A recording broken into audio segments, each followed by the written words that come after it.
ду варзишгари наврасии кишвар Абубакр ва Мунис Давлатовҳо шумораи дастовардҳои хешро боз ҳам афзун намуданд. Онҳо дар чемпионати кушоди Авросиё оид ба ҷиу-ҷитсу ба гирифтани мақоми аввал мушарраф гаштанд.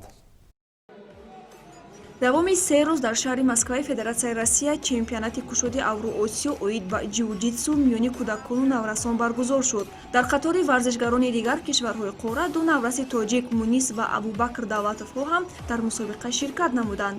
Мунис Давлатов 8 сол дошта дар вазни 24 кило ҳунарнамоӣ намуд. ӯ бар Марк Савич аз Чехия, Никита Антонов аз Беларусия ва Андрей Асташев аз Россия даст боло гардида унвони қаҳрамониро ба номаш муҳр зад.